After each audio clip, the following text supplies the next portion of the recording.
अस्सलाम वालेकुम नाज़रीन, आप मेरा यूट्यूब चैनल देख रहे हैं। सोहराब बरकत आपसे मुखातिब है। जुमा मुबारक हो आप सबको। वजीहा स्वाति केस, और इस केस में नई डेवलपमेंट नहीं है, लेकिन मेरी गुज़श्ता वीडियो के नीचे एक कमेंट आया है और वो कमेंट है शकील्स पिज़्ज़ा एक्सप्रेस नामी कोई अकाउंट है, वहाँ से बड़ा इंपॉर्टेंट मुझे लगा और बहुत ज़रूरी लगा कि इन्होंने जो कमेंट में जिस चीज़ की निशानदेही की है, शायद ये वो सवाल है जो बाज़ों का हमारे जहनों में भी आता है, रिपोर्टर्स के भी, और लोग पूछना चाहते हैं। और ये कमेंट मैंने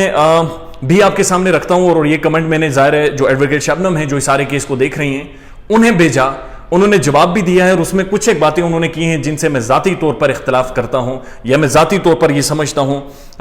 कि मेरी बहरहाल एक अलग राय है। इख्तलाफ तो उनसे नहीं कर सकते, she is one of authority we have in Pakistan, और ऐसे लोग हैं शबनम नवाज साहिबा जैसे, जिन्हें हमने प्रिजर्व करना है, जिनका एहतराम करना है, और जिनके होने से हमने सीखना है। लिहाजा मैं उनसे इख्तलाफ नहीं आप कह सकते, बट बहरहाल मेरी एक अलग राय ज़रूर है उस चीज़ पर। कमेंट क्या था वो आपके सामने रख देता हूं। कमेंट ये था कि अस्सलाम वालेकुम वकील साहिबा, बेशक आप बहुत काबिल हैं, इस केस के लिए आपने अपनी सारी मशीनरी को हरकत में रखा हुआ है, मगर आपके मैं इल्म में ये बात भी लाना चाहता हूं कि वजीहा स्वाति के बहनोई मकसूद साहब से भी इस बात की पूछ जरूरी होनी चाहिए कि उनका बेटा आखिर वहां से बचकर वापस इंग्लैंड कैसे आया। अब ये अयान की बात हो रही है, वो जो छोटा बच्चा वजीहा स्वाति के साथ आया था और वो उसी घर में मौजूद था, और मैंने जब डिटेल्स पढ़ी हैं तो उन डिटेल्स में भी ये चीज लिखी हुई है कि वजीहा स्वाति और अयान दोनों उस घर में गए और एक ही कमरे में सोए हुए थे जब इन्हें रिजवान हबीब ने जूस पिलाया जिसके अंदर सिडेक्टिव कोई चीज थी, और ये बेहोश हो गए थे या फिर अपनी कॉन्शियस में नहीं थे।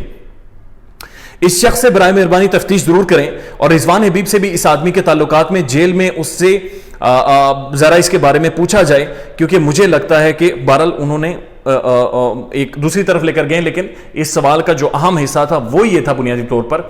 कि जो अयान था वो वहां से बचकर कैसे निकला, और इस बारे में वो जानना चाहता था। एडवोकेट शबनम इस हवाले से क्या कहती हैं वो आपको सुना देते हैं।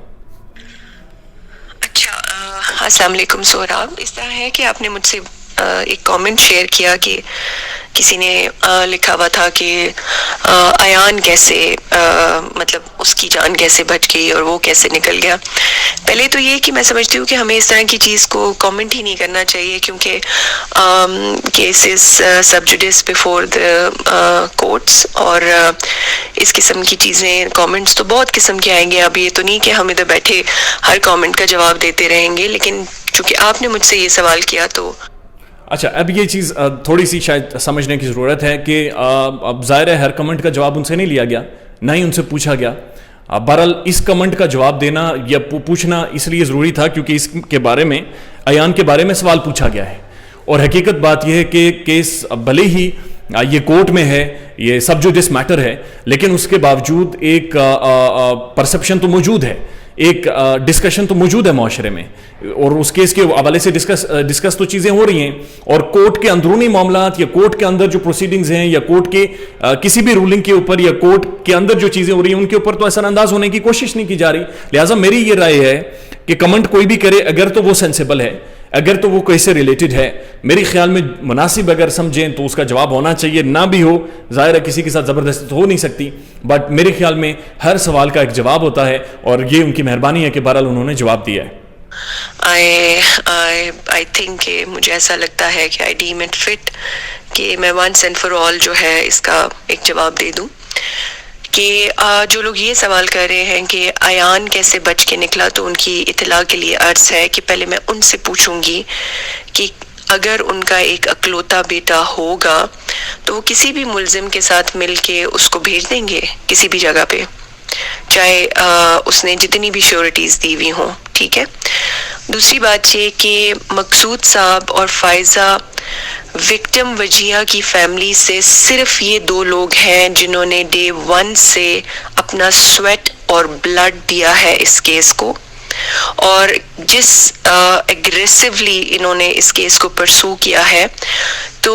बड़े मज़े की बात ये है कि रिजवान हबीब जो है, जो एक बहुत शातिर किस्म का प्लानर है, और वो 10-10 साल की प्लानिंग करके रखता है, ये इतना शातिर आदमी है। तो हमने अपने इस सारे केस के दौरान ये सब कुछ देखा कि जो बंदा भी उसको नज़र आता था वजीहा की ज़िंदगी में भी वजीहा के साथ खड़ा, तो ये उसके ऊपर FIR कटा देता था। مطلب جو بھی کہیں کسی چیز میں کوئی وٹنس بنا اس کے اوپر اس نے پرچے کٹائے, کوئی اس کے ساتھ کھڑا ہوا اس کے اوپر پرچے کٹائے ان کو ڈرانے کے لیے. اب یہ ڈیفینیٹلی اس قسم کی جو پرسیپشن ہے یہ اسی کی سائڈ سے آ رہی ہے in order to harass them Faiza and Maqsood, کہ چونکہ آپ لوگ بھی انوالوڈ ہیں اور آپ لوگوں کو بھی ہم انوالو کریں گے اس لیے آپ پیچھے ہو جائیں, تاکہ وہ پیچھے ہو جائیں اور پھر لائرز کے پاس کوئی وہی نہ رہے کہ پیچھے سے گھر سے تو جی, کیونکہ یہی بار بار گھر سے تو کوئی فالو ہی نہیں کرا, گھر سے کیا آ کے ادھر عدالت میں بیٹھ جائیں, سارا وقت ادھر عدالت میں آ کے بیٹھ جائیں, بچے اس کے باہر ہے, اس کے بڑا بیٹا شدید ایک اس طریقے سے مطلب ایک منٹ کی خبر لیے ہوئے وہ وہاں سے پرسو کر رہا ہے. تو ان کا طریقہ کار یہی ہے, ان کے کامنٹس کے اس قسم کے جو کامنٹس ہیں نا وہ میں سمجھتی ہوں کہ وہ بالکل کوئی حیثیت نہیں رکھتے اور ان کا جواب دینا بھی آپ کو چاہیے کہ دینے کی مطلب ضرورت نہیں ہوتی. اور دوسری بات یہ کہ وہاں پہ پاکستانی امریکن کانگریس ہے جس کے پریزیڈنٹ بھی رہے ہیں اشرف عباسی صاحب, اور اس کے علاوہ باقی ہاشمی صاحب اینڈ آل, ہر 2 ہفتے کے بعد کی وہ رپورٹ اس کیس کی ان کو جاتی ہے. They are keeping a keen eye on this case, اور ایسا نہیں ہے کہ انہوں نے اس کیس کو درمیان میں چھوڑ دیا ہے, ٹھیک ہے. سو اس قسم کے کامنٹس اور یہ والی چیزیں کر کے لوگوں کے دماغ ادھر سے ادھر کر کے گھاس کوئی بھی نہیں کھاتا, کہ جس طریقے سے گیمز وہ کھیلتا ہے اور جو کچھ وہ کرتا ہے ہم ساری چیزوں کو سمجھتے ہیں, تو ہراس نہیں ہوگا کوئی بھی. یہ ذرا سمجھ لیں کہ انشاءاللہ اس دفعہ اللہ نے اس کی رسی کھینچ لی ہے, کیونکہ بہت لمبی اس کی رسی چھوڑی رہی ہے نا, بہت کچھ کرتا رہا ہے. تو اب یہ اچھا, اس میں ایڈوکیٹ شبنم صاحبہ نے ایک چیز تو بڑی واضح کی ہے کہ ظاہر ہے وہ ایک والد تھے اور ان کا اکلوتا بیٹا تھا, تو اپنے بیٹے کو کوئی پاگل دیوانہ ہی ہوگا جو کسی کرمنل کے گھر میں بھیجے گا, لہٰذا انہیں کوئی ایسا شبہ بھی نہیں تھا, ایسی بھنک بھی نہیں تھی, لہٰذا یہ بات انہوں نے فزل آؤٹ کر دی ہے کہ جناب اس کا کوئی لینا دینا نہیں تھا. دوسری چیز میں یہ سمجھتا ہوں کہ جو ایڈوکیٹ شبنم بات کر رہی ہیں کہ ہیرس کرنے کی کوشش کی جا رہی ہے فیملی کو, اور یہ رضوان کی طرف سے ہی بہت سارے ٹیکٹکس اپنائے جا رہے ہیں, تو یہ بات میں صرف ایڈ ضرور کرنا چاہوں گا کہ مجھے بھی کافی سارے میسیجز آئے ہیں. کچھ ایک میسیجز تو خیر میں نے ان کی فیملی کو بھی بھیجے ہیں, ان کے ساتھ شیئر کیے ہیں ایڈوکیٹ صاحبہ کے ساتھ بھی, لیکن بہت سارے ایسے میسیجز ہیں جن پر نہ تو میں نے اپنی ویڈیوز میں بات کی ہے اور نہ ہی کسی کے ساتھ شیئر کیے ہیں, اور وہ ہنگو سے تھے, وہ ان کے شاید بڑے قریبی لوگوں کے میسیجز تھے, اور ان میں یقیناً میں ان کی بات کو سیکنڈ کروں گا کہ بہت ساری ہیرسمنٹ شامل تھی, اس میں بہت ساری تھریٹ پرسیپشن آپ اس سے لے سکتے ہیں, اس میں بہت ساری ایسی چیزیں شامل تھی جس سے جو لوگوں کی ذاتیات پر تھی, اور شاید 1-2 میسیجز میں ایڈوکیٹ شبنم کو بھی یعنی ان کے حوالے سے بھی بات چیت بہرحال کرنے کی کوشش کی گئی اور ان کے ساتھ میری بات چیت نہیں ہوئی. سو اس میسیج کو شامل کرنے کا, اس کمنٹ کو شامل کرنے کا ریزن یہ تھا کہ ایک تو آپ ویورز بہت ویلیویبل ہیں, آپ کی کئی بھی بات بہت ویلیویبل ہے, اور معاملہ بھی سب جوڈس ہے, so we have to be very careful کہ ہم لوگ سارے کیا بات کر رہے ہیں, کون سی ڈیٹیلز لا رہے ہیں یا کون سے کمنٹ کر رہے ہیں. ایڈوکیٹ صاحبہ کا اگین شکریہ کہ انہوں نے اس کا جواب دیا, اور سوال ان کے سامنے رکھنے والا یہ تھا کہ ایان کو کس طرح سے وہاں سے بچایا گیا, کیونکہ اگر وہ اتنے لمبے عرصے سے پلاننگ کر کے آیا ہوا تھا اور